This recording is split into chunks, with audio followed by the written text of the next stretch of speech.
Daddy with Built for the Trades, and welcome back to the channel. Today I'm going to talk about how to handle emergency plumbing situations, not only with speed, but also professionalism.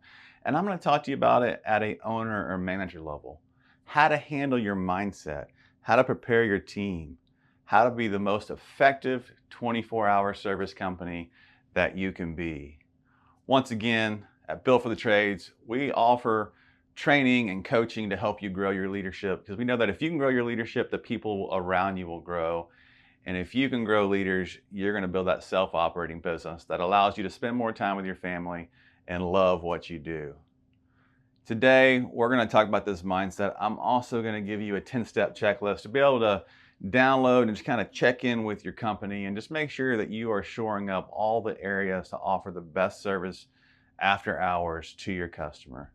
I want to give a shout out to our sponsor, Project to Payment. If you're looking to make your business more efficient, more professional, this is a great invoicing estimating software specifically for trades businesses. And through the link here in the chat at Built for the Trades, you get your first 3 months free. I don't know about you, but that is an amazing offer. The story of the emergency plumbing business.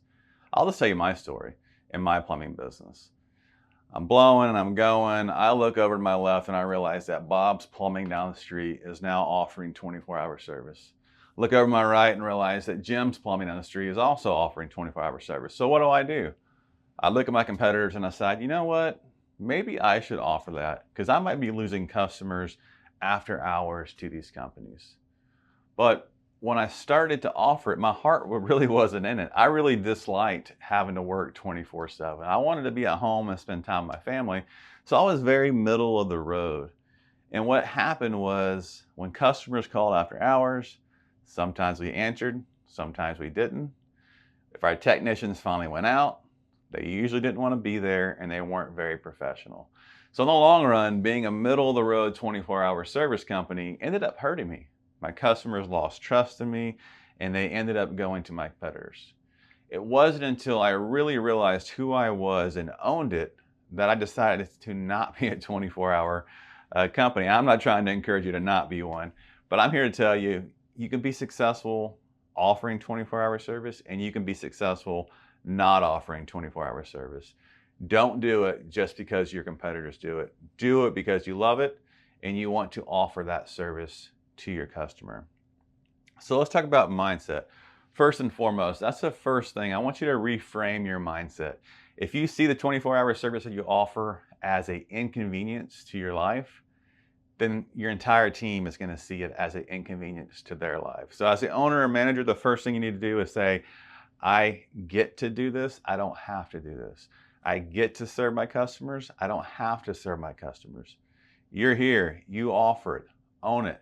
Have that positive mindset and realize that it's an honor, it's a great opportunity to go out and help those customers in time of need. The next thing is, once you own it and once you say I get to and you have a positive mindset, start to breathe that into your team. Start to let them know that, hey, this is our opportunity to serve our customers. We are essential. Train your technicians. Make sure they have the tools, the knowledge, and they have somebody that they can call on if they get in over their head, especially in a technical situation that they don't know about. Second thing is, train your customer service team. Make sure you have somebody dedicated. Don't be like me in my business and not answer the phone, or answer the phone grumpy, or not have the right protocols to be able to turn that job around efficiently and effectively. Because in the long run, you're going to end up upsetting more customers than you think, and you're going to lose a lot of customers by halfway offering these services. But once you get on site, remember, this is a great opportunity to build a lifelong customer. So make sure that your technicians are running your service system. They are putting stickers in the house, and that we are doing a good follow-up with our customers to ensure that they were happy with our services. Because whether you're offering it or not offering it, this is an opportunity to build customers for life. So in today's video, I just hope to encourage you that you can be successful offering 24-hour service or not. But if you do offer it, own it. Remember, you get to, you don't have to. Have that positive mindset, prepare your team for it, and continue to follow through, follow up your customers, and build those customers for life. Once again, there's a 10-step checklist in this video that dives into more details that will allow you to check in with your company, ensure that y'all are set up for success moving forward. Once again, please like and subscribe, share this with a friend, somebody that you know would benefit from this video, and I'll see you next time.